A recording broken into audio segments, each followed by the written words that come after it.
为什么说人类居然是被圈养的动物？1997年，权威学术期刊《自然》的封面上出现了一个神秘的词 World Wide Web， 森林地下暗网。科学家就挖开泥土，发现地下存在着一张庞大而且复杂的超级神经网络。那今天我们就去看看脚下泥土当中那群古老的存在是如何在过去几千万年当中，像养宠物一样圈养了我们整个人类的社会。要理解地下的世界先要看一个颠覆我们常识的生物学实验。2008年，日本的北海道大学中原俊之教授的团队把一种叫做多头绒泡菌的黏菌放进了一个巨大的培养皿当中。黏菌是一种没有大脑、没有神经元的单细胞微观生物。那培养皿当中放置了燕麦片，这些燕麦片的位置完全按照东京周边的主要地铁站精准的等比例缩放。东京地铁是人类历史上最复杂的城市轨道交通网络之一，无数的工程师花了几十年不断的测算修改，才规划出了这套地下迷宫。那试验开始了，黏菌闻到了食物的味道，它开始像液体一样向外蔓延。起初是盲目的无数的纤细的管道像网一样铺满了整个培养皿。但是几个小时后，诡异的事情就发生了。黏菌似乎进行了某种复杂的运算，它开始主动撤回了那些多余低效的管道，同时加粗连接各个燕麦片之间最高效的路径。科学家在地图上还打上强光来模拟地形障碍，因为黏菌会避开强光区，他们会重新计算出一条绕行路线。仅仅24小时，黏菌停止了蔓延。当研究人员把黏菌留下的网状脉络覆盖在了东京地铁的图纸之上，整个实验室陷入了寂静，它们几乎完全重合，甚至在某些局部节点的容错率的设计上，黏菌的方案比人类几十年的心血更加精妙。这项研究后来登上了科学杂志，中原俊之教授也因此获得了搞笑诺贝尔奖。那看似是一个科学界的奇闻，问题是，一种连大脑都没有的微观生物，仅仅凭它的本能扩张，为什么就可以在24小时内就完成人类顶尖的运筹学呢？那多头绒泡菌还只是微观生物界的代表，深埋在我们脚下的还有另外一种在地球生活了亿万年的原住民，这就是真菌网络。我们人类总习惯用大脑的重量、脑容量的多少来衡量一个物种的智力。我们以为这个植物和真菌是没有智力的低等生物。但是你换个视角看，你看我们人类的大脑也是由几十亿个神经元组成的一种封闭体而森林地下的真菌丝那是绵延无尽它们把整片森林的每一棵树的根系都连接在一起，形成一个庞大的超级大脑。当地下这张庞大的大脑开始运算的时候，科学家甚至截获了他们用来发号施令的电信号代码。他们在交流，甚至还有自己的词汇。直到2022年，英国西英格兰大学的安杜鲁·阿达马斯基教授团队进行了一场研究。那么这场研究最终发表在了英国皇家学会开放科学的期刊上。这个研究是将微小的微电极插入了4种真菌的菌丝体当中，其中有一种叫做裂褶菌。那么起初科学家只是想测量一下这个地下网络当中是不是有一种微弱的电信号。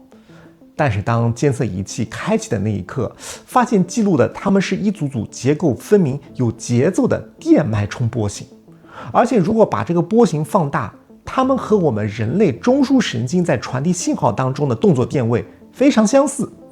阿达马斯基教授就提取了这些微弱的电信号，把它们输入到了用于分析我们人类语言逻辑的算法当中来解码。而解码的结果令人震惊，这些电脉冲呈现出了高度的词汇学特征，算法就识别出真菌们使用着多达50个的基础单词，其中裂褶菌不仅词汇量丰富，甚至还掌握着更为复杂的语法结构。它们可以把几个基础单词组合成不同长短的句子。那他们在地下都聊些什么呢？你看，当一块富含营养的朽木被网络边缘的菌丝发现的时候，电信号会瞬间通过地下网络高速传递，这是在发送食物坐标，你们快来吃。当某种食菌昆虫开始啃食真菌的时候呢，另外一种波形会产生高频的警告信号，迅速扩散，通知远处的这个同类，你们快分泌毒素吧。这50个基础单词就构建起了一个庞大高效的情报网络。那有了语言和情报，就必然会诞生交易。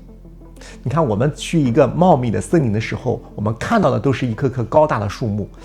但是在地表之下正在进行着比华尔街还要忙碌的交易。森林当中的树木是没有办法直接移动去交换物质的。你看一棵参天大树，它通过光合作用产生了过剩的碳水化合物，而它的脚下呢，一棵小树在阴影之下得不到阳光，正在挨饿。那这个时候，绵延地下数万公里的真菌网络就充当起了这片广袤土地上的唯一的商人。真菌的菌丝非常纤细，它可以钻入到植物根系没有办法到达的土壤微孔当中，提取出珍贵的磷和氮元素。随后呢，真菌就用这些矿物质和参天大树交换碳水化合物，紧接着呢，再把碳元素输送给那个即将饿死的幼树。你说，哎呦，这是无私互助吗？这其实是一场商业贸易，因为真菌网络会收取中介费。生态学的测算就表明呢，在某些森林生态体系当中树木通过光合作用合成的养分有高达30%会被节流，作为真菌网络提供通讯、物流、运输服务的酬劳。甚至在不同物种的树木之间，真菌也能通过操控资源来平衡市场。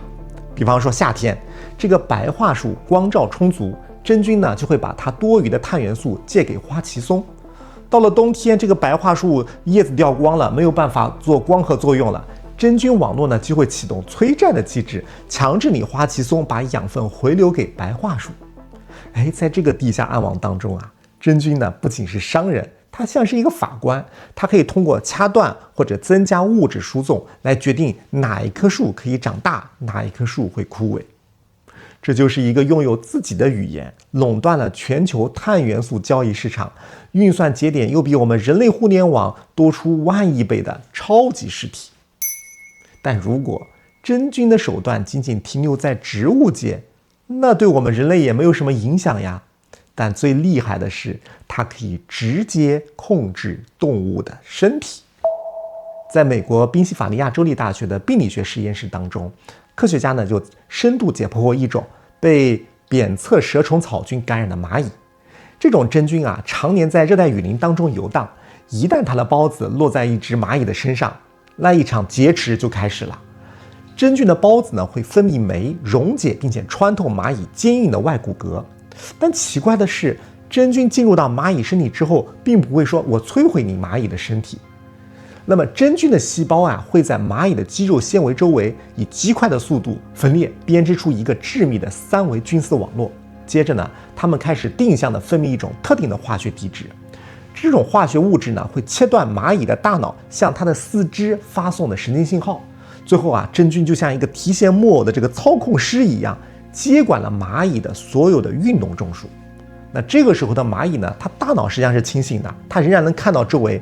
但是它控制不了自己的身体，它被困在自己的身体里面了。那么真菌呢，就驾驶着蚂蚁的肉身，像个机器人一样，迫使它离开蚁巢。最后呢，爬向一棵距离地面刚好25厘米高的树叶的背面，因为这个高度的温度和湿度最适合这种真菌下一代的繁衍。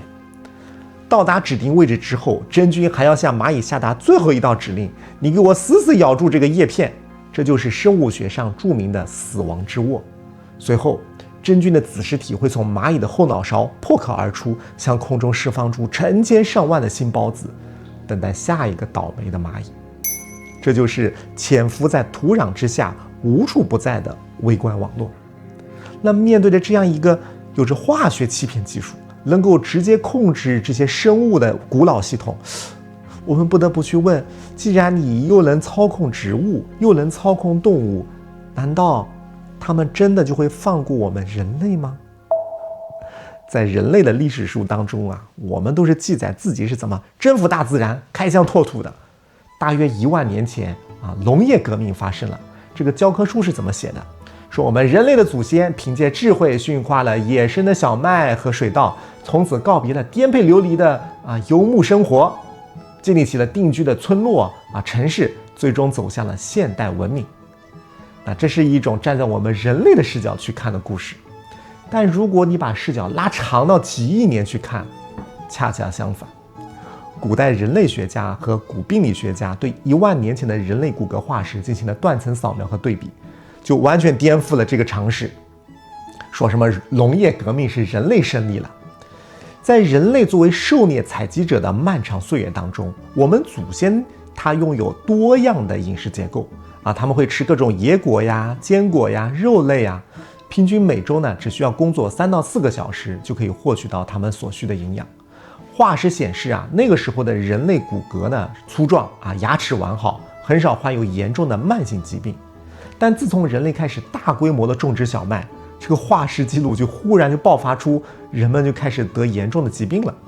考古学家呢就跑到早期的农业定居点，在人类的遗骸当中就发现了我们现在很熟悉的一些病，比方说密集的腰椎间盘突出严重的膝关节炎疝气因为饮食单一导致的严重营养不良，还有牙齿磨损。尤瓦尔·赫拉利对这段历史进行分析之后，就得出一个结论：我们根本就没有驯化小麦，是小麦驯化了我们。你看看小麦是怎么演化的。小麦本来只是中东新月沃地当中一种普通的野草，它也不能动，又没有大脑，但是它利用自身的碳水化合物作为诱饵，就影响了我们人类。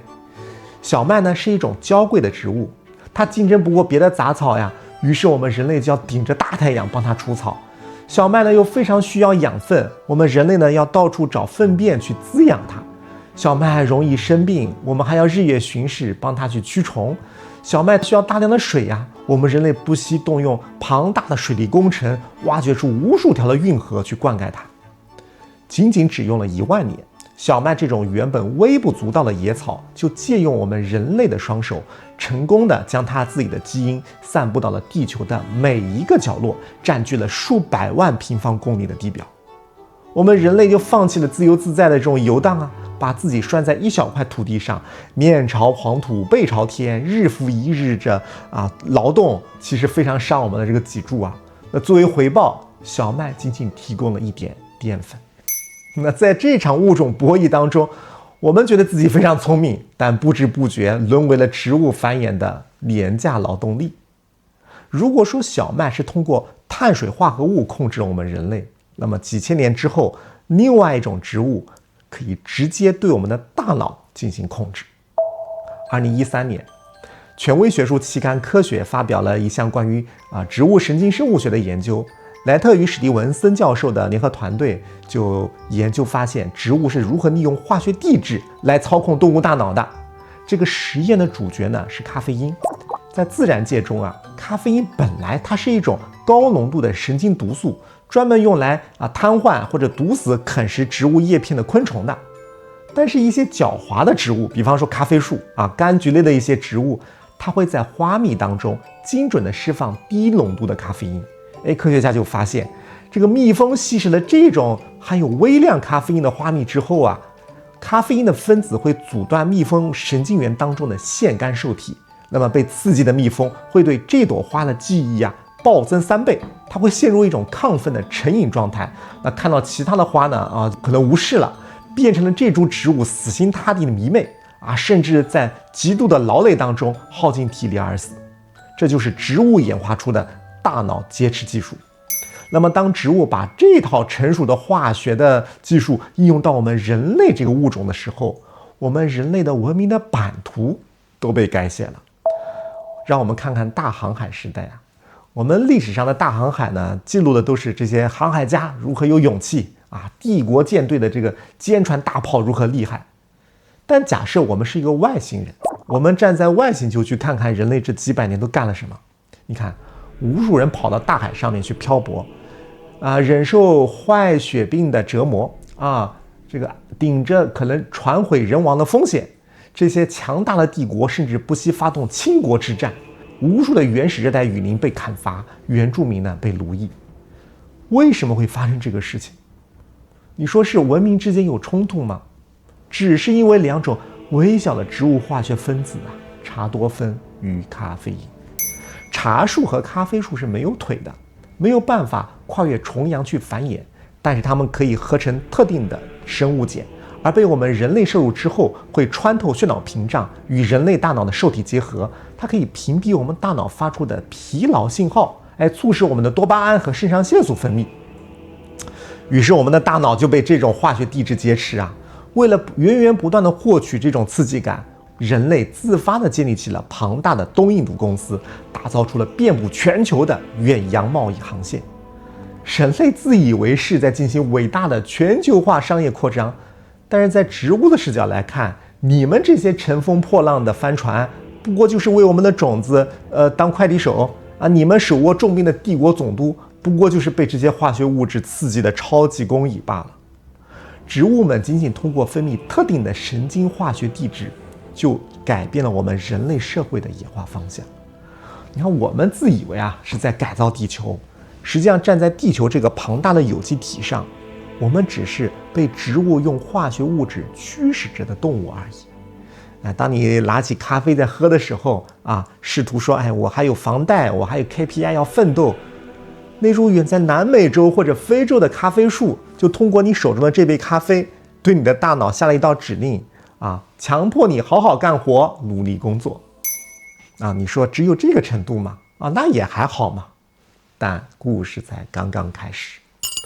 我们常常有一种错觉比方说你看看自己，觉得我是有独立意志的我完全可以操控我自己。但是站在现代微观生物学的视角下，人类这个身体漏得跟筛子一样。在你的身体当中，属于自身的细胞只占到总细胞数量的43%左右，剩下超过一半的细胞是属于万亿计的细菌真菌。这还不仅仅是数量庞大这群微观生物在你的肚子当中建立起了一个隐秘王国，它可以直接操控你的大脑意识。你说这不可能吧？加州理工学院以及全球顶尖的微生物实验室，在过去10几年一直在研究一条被称为叫做肠脑轴的生物学线路。如果用我们中国人的语境来翻译呢，就是一条从你的肠道直通你大脑皮层的一个通道，这就是迷走神经。我们原本以为神经系统的主要功能是大脑向身体各个部位下达指令，但是科学家就发现，通过截获迷走神经的生物电信号呢，这个数据线当中80%到90%的信号流量是自下而上的。也就是说，绝大多数时候不是你的大脑在指挥，是肚子里面的那个隐秘的王国在操控你的大脑，在操控你的喜怒哀乐。你看我们现代人呢，经常感到什么焦虑抑郁不知道为什么的疲惫。那医学研究呢说，这个跟一种化学物质叫血清素密切相关，它决定了我们是不是感到平静快乐，是安全的。但一旦这个血清素浓度降低我们人就会陷入到痛苦和焦躁。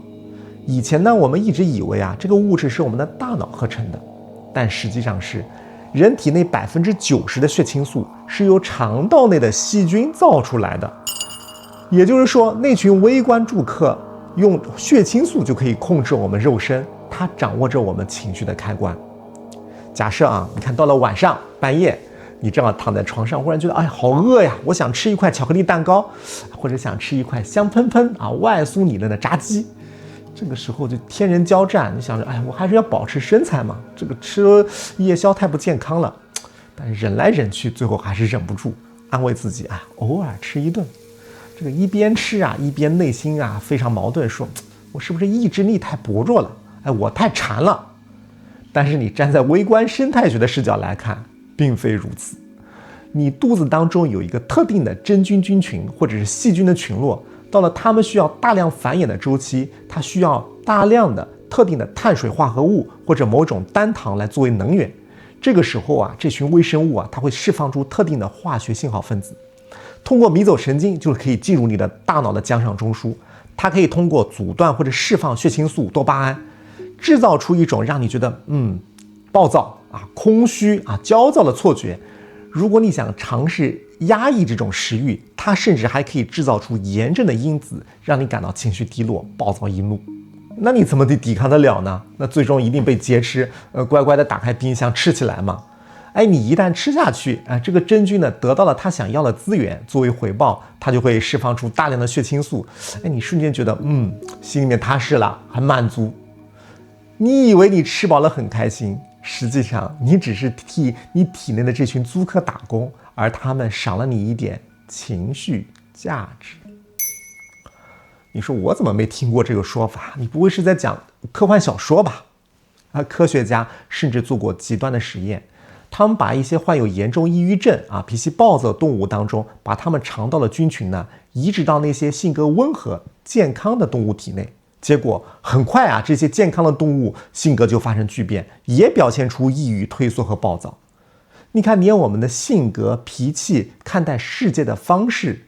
都不完全属于我们。我们常常会问，你说我是谁？我们总是为这个虚无缥缈的自我去争权夺势，或者是忍受痛苦。但是在这一刻，当你意识到你的饥饿未必是你的饥饿，你的快乐暴躁未必是你的快乐暴躁，那些冲动的背后可能是亿万个微小细菌不过是想多吃一口糖而发出的指令。那你说人类的自由意志是不是被渗透成了筛子？我们不完全是自己身体的主宰，我们成了装载和繁衍这些古老微生物舒服的生态舱。那说到这里，你是不是有点沮丧？你说感觉在微生物面前我们人类好渺小呀。但奇妙的是，当我们把目光投向2000多年前的东方，我们会发现在现代科学仪器下刚刚发现的真相，早就被一群披着长袍的老人以另外一种方式看得清清楚楚。先看看2000多年前的老子，《道德经》当中有一句著名的话：天地不仁，以万物为刍狗。其实被很多人误解大家觉得是老天爷冷酷无情，把我们老百姓就当祭祀用的草狗一样。那这种解读呢，是站在我们人类的受害者视角。但如果你把这个视角放在那个地下暗网当中呢？在那个真菌网络当中，我们人类算什么呢？你们地球的这些生态大模型当中，人类也好，花草、飞禽走兽，在我们真菌网络当中没有高低贵贱呀，都是我们这个庞大网络当中，你们不过是负责物质交换的平等的节点。这就是老子看到的真相，非常客观。不仁是没有人类那种自私的偏爱，刍狗是纯粹的临时汇聚又终将消散的物质形态。老子只是站在黄河边上就看到了真相。再把时间往后推1000多年，到了唐代，当时的修行界呢就一直在争论，说这个到底什么是灵魂谁能成佛？绝大多数人就认为只有人类和某些动物是有意识的，植物石头都是死物。当时天台宗的高僧湛然大师就站出来说了一句话，叫无情有性，草木瓦石皆有佛性当时呢，大家觉得这只是一种隐喻善巧。你说一个木头一株草怎么可能有感知世界的佛性呢？但是你回想一下真菌的50个单词，甚至还可以报警。现在植物神经生物学就证明了植物和真菌是拥有记忆、语言、决策能力，甚至拥有某些我们没有办法理解的微观意识的。湛然大师只是看着庭院当中的一株草，就看着它的春荣秋枯，居然就参透了其中的奥秘。而相隔1000年，东方古老智慧和西方的前沿科学在这一刻交相辉映。当物种的界限被打破，你看困扰我们现代人的那种我执的边界也会随之消融。这就是庄子在《齐物论》当中揭示的天机，庄周梦蝶。庄子做梦梦到自己变成了一只蝴蝶，那醒来之后呢，他也分不清是我梦见了蝴蝶，还是蝴蝶梦见了自己。我们世人觉得它很浪漫但实际上它是对这种物质流转的一种写实。比方说，你现在呼了一口气，这一口气当中的二氧化碳，它飘出了窗外，就落在了你们路边的一株樟树的叶片上。樟树的气孔吸了这口废气，利用太阳将碳原子重新排列，变成了树干当中的一丝纤维。到了秋天，叶片落下，土壤当中的真菌开始分泌酶，把这片叶子分解，里面的碳元素随着地下的菌丝网络被输送给了一株新生的蘑菇。一只野鹿走过来又吃掉了这株蘑菇。请问，那口气当中的碳原子到底属于谁？是属于你，属于樟树，还是真菌，还是那只野鹿？在微观层面你的肉身从来都没有一个清晰的边界。在中医当中有一套庞大的理论叫天人合一。中医就说我们人体的经络和天地交感，气呢在不断的互通。过去呢我们觉得气很玄乎，但是你在显微生态学的视角来看，气的交换其实是真实发生的一种物质交换。你每天走在路上，空气当中有无数的真菌孢子植物当中散发的杀菌素，泥土当中还有微生物，你一呼一吸当中，它就可以进入你的肺泡，甚至进入你的皮肤，时时刻刻都在和你体内的免疫系统和你肠道里面的隐秘王国在进行化学的信号同步。所以你的身体就是大自然这张超级网络留在地表的一个接口。所谓的我，不过是一堆碳原子、氧原子、氢原子，在这个拥有万亿突触的地球大脑当中一次短暂的聚合。你用这个视角再去看看我们人类社会的纷争，你发现你自己不过是植物基因的打工仔你的情绪呢是细菌的化学指令。那些同龄人之间的这些攀比，职场上的职位高低，我买不起核心的学区房，什么孩子一定要打造成精英，这些执念在亿万年的真菌网络的这些视角之下，瞬间就被解构了，就觉得简直是荒诞而且没有意义的。当然，这种科学推演去解构我们自己，不是说让我们陷入绝望，恰恰相反，当那个时刻想要掌控一切的自我解构之后，真正的轻松才刚刚开始。心理学里面有一个词叫全能自恋。我们现代社会当中有非常多疲惫抑郁和内耗，都源于这种错觉。从小到大的教育都在暗示我们说，你看，人定胜天，命运必须掌握在自己手里你要规划职业，你要掌控财富孩子是不可以输在起跑线的。一旦生活出现的预期偏差，你就会陷入自我攻击，觉得是我无能，就相当于把自己当成了整个宇宙的主宰。你成为了主宰，那你这个主宰能不累吗？但是今天前沿生物学向我们展示这个存活了10几亿年的超级地球大脑面前，我们整个人类文明的历史不过是这些植物、微生物用各种化学物质去操控影响了一小段繁衍的代码而已。那在这个庞大的系统当中，我们只是一个体验者。既然不是主宰者，又何必去承担主宰者的压力和恐惧呢？当我们领会这一点，就不需要再跟生活死磕。很多时候，我们被高楼大厦当中的这些房贷、车贷、KPI、人际关系压得喘不过气来。你说怎么办？我要去读书去上灵修班。不需要看那些空洞的大道理，你去做一个非常简单的动作，去森林当中去接触泥土徒手挖一挖土，或者抱一抱一棵粗壮的老树，并不是让我们什么诗情画意去浪漫这是一种自救。泥土当中存在着一种叫做母牛芬奇杆菌的微生物，当你徒手去接触泥土，当你闻到雨后那种特有的泥土的腥味的时候，这些细菌会顺着你的呼吸道和皮肤微孔进入你的血液循环，它会刺激你的免疫系统，而且会顺着神经线路促使你的大脑皮层分泌血清素。这是一种再自然不过的可以舒缓你情绪的物质你用这种视角去看待生命，连我们内心深处最恐惧的死亡都会被解构。世人恐惧死亡是因为害怕消失和虚无，但是在地下暗网的视角，死亡根本就不存在不过是你这具碳基的躯壳租气到了，你体内的这些碳元素什么氧元素重新分解，就顺着地下的这些真菌网络汇入了那场永不停歇的全球贸易当中。你的信息、你的原子可能会变成一株春天的猎者菌，你把从大自然借来的这身行头还给了那个网络，重新融入了自然。既然我们只是天地间的一只刍狗，那就卸下防备和傲慢，做一只快乐的刍狗。饿了就顺应体内菌群的指令就去吃饭嘛，困了就切断神经连接去睡觉嘛。不需要再为虚妄的自我掌控感而内耗，也不需要跟自然规律去较劲。在这套无形而庞大的网络里，你看今天你我能通过这块屏幕相遇，本身就是一场奇妙的交汇。如果今天这场神奇而又广袤的生物学档案帮你卸下了哪怕一点点的疲惫，让你在短暂的错愕之后，又有一种荒诞的轻松，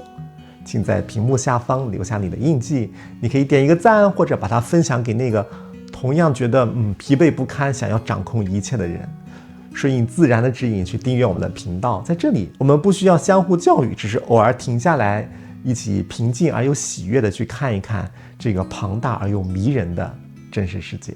我是牧羊，用理性破译命运，用灵性抵达自在。我们下期再见。